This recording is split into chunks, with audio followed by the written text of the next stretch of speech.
नमस्कार।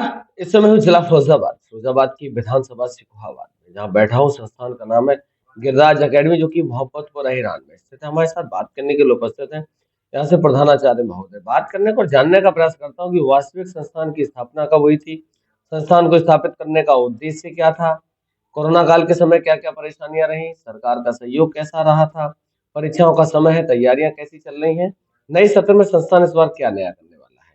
सर, सबसे पहले तो आपका स्वागत। जी, धन्यवाद, नमस्कार चैनल के पहला लिए। सवाल।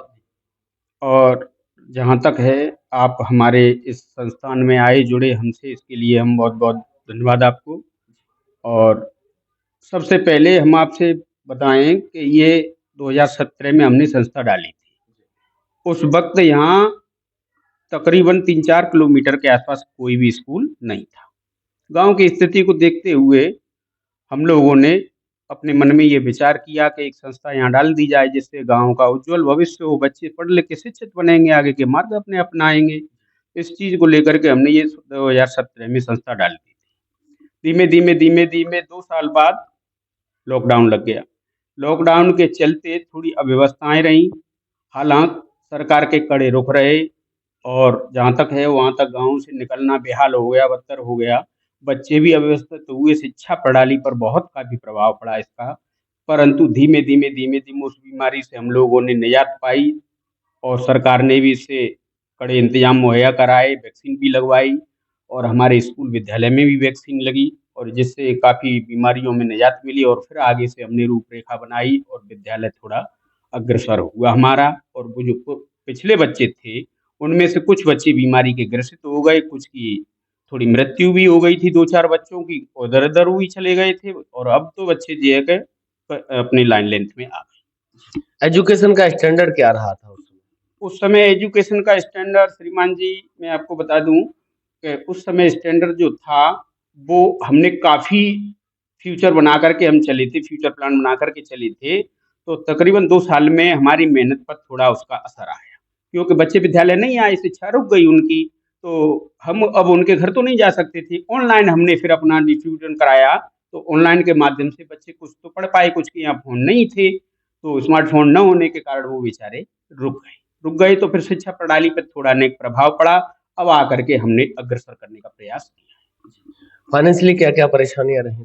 परेशानियाँ बच्चों को ज़्यादा से ज़्यादा फ़ीवर, बाहर न निकलना, इधर-उधर न जाना, डॉक्टर के पास न जाना, क्योंकि पुलिस फ़ोर्स लगा हुआ था, गाँव से बाहर न निकलना, बीमारियों से लड़ना और पैसा का भी गाँव देहात है, किसान हैं ज़्यादातर लोग वाग, तो उनके पास पैसे की कमी होना, तो कुछ के तो बेचारों के खेत-वेत भी गिरवी रख गए, कुछ की चीज़-वत भी गिरवी रख गई, नाना प्रकार से ये परेशानियों का सामना करना पड़ा। मानव जीवन में शिक्षा को कितना महत्वपूर्ण मानते हैं? मानव जीवन में शिक्षा का सबसे बड़ा महत्वपूर्ण है, शिक्षा नहीं है तो कुछ नहीं है। एजुकेशन एक सबसे लंबे समय के लिए और सबसे शुभचिंतक के तौर में हम देखते हैं तो शिक्षा सर्वोपरि है।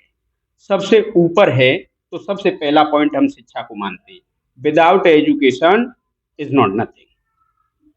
अब बहुत लंबा समय हो गया शिक्षा क्षेत्र से जुड़े, आपने देखा वेस्टर्न कल्चर हावी हो रहा है, बच्चे अपनी भारतीय संस्कृति को भूल रहे हैं, संस्कारों को भूल रहे हैं। क्या प्रयास कर रहे हैं आप, क्या प्रयास कर रही है संस्था? सबसे पहले हमारा माहौल रहता है, बच्चे विद्यालय में आते ही तो हम 20 मिनट तकरीबन प्रेयर से पहले उन लोगों को गाइडलाइंस देते हैं, शिक्षा प्रणाली से जुड़ने का, जोड़ने का, प्लस जो अपने से ऊपरी जो बराबरी के और अपने से ऊपर जो बुजुर्ग हैं, उनका मान-सम्मान कैसे किया जाए और शिक्षा के जो हमने पॉइंट रखे हैं, उन पॉइंटों को विशेष बच्चों तक पहुँचाएँ ताकि आगे चल कर के ये शिक्षा को अ, अनुकूल अपने व्यवस्था को बनाए रखें, ये अपने प्रतिकूल ना ले जाएँ उस चीज़ को। परीक्षाएं हैं तो सब कैसी तैयारियां चल रही? परीक्षाएँ तो हम सबसे पहले पेपर जो हम अपना करा रहे हैं स्कूल के संज्ञान में, तो उस पेपर को सबसे पहले 1 दिन हम विद्यालय में बुला कर के बच्चों को कल के बारे में किसका पेपर है, उसकी हम प्रणाली रखते हैं, उसकी हम नोट पॉइंट देते हैं कि ये आएगा, ये आएगा, ये आएगा। इस पे बच्चों विशेष तैयारी करके आना। तो बच्चे हमारे तैयारी करके आते हैं, पेपर बढ़िया तरीके से देते हैं, उनके मार्क्स आते हैं। 50% का मिनिमम है तो मैक्सिमम उसमें 42-43 ये अंक आ जाते हैं।